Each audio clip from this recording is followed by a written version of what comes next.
Assalamualaikum warahmatullahi wabarakatuh. Perkenalkan, nama saya Nurlidia, NIM 680663873. Saya dari Prodi VGSD dan saya berasal dari Kota Tanjung Balai. Saya akan menjelaskan tentang peran filsafat ilmu dalam memperkuat nilai pendidikan. 1. Bagaimana filsafat ilmu mengawasi dan memperkuat eksistensi keilmiahan serta nilai-nilai dalam ilmu pendidikan.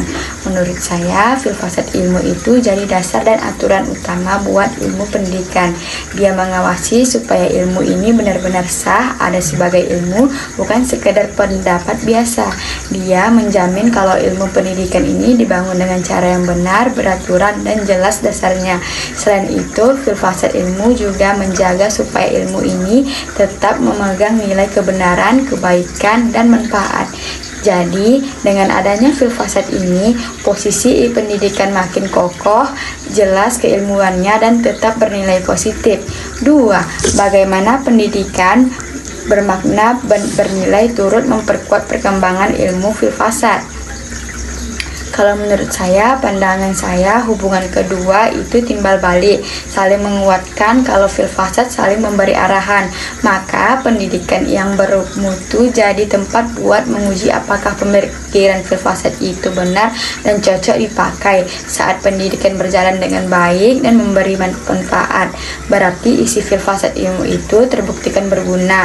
Nah, kalau di dunia pendidikan muncul masalah baru atau cara pandangan yang lebih bagus, hal ini itu malah bikin filsafat ilmu makin berkembang, makin lengkap isinya, dan makin maju pemikirannya.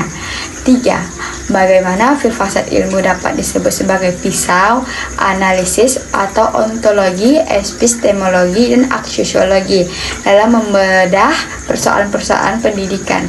Saya berpendapat sebutan itu sangat pas karena filsafat ilmu punya 3 alat tajam buat bedah masalah sampai ke dalam. Pertama, ada ontologi, buat menanyakan apa hakikat pendidikan dan tujuannya apa.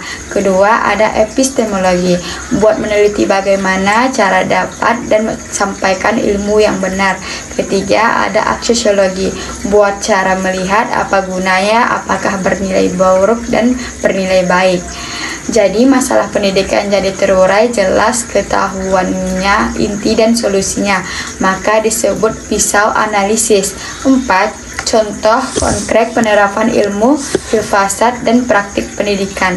Contoh nyata menurut saya paling terlihat saat penyusunan kurikulum pendidikan. Di situ kita pakai semuanya, kita tentukan materi apa yang penting diajarkan. Ini bagian ontologi, kita pilih cara mengajar yang pas biar mudah dimengerti. Ini bagian epistemologi, dan kita susun isi supaya murid jadi pintar sekaligus berakhlak mulia dan berguna. Ini bagian aksiologi, sebagai juga saat guru mengajar sehari-hari, saat berpikir bagaimana cara apa yang benar dan bermanfaat untuk murid, itu sebenarnya sudah menerapkan ilmu filsafat. Dan sekian dari penjelasan saya ucapkan assalamualaikum warahmatullahi wabarakatuh.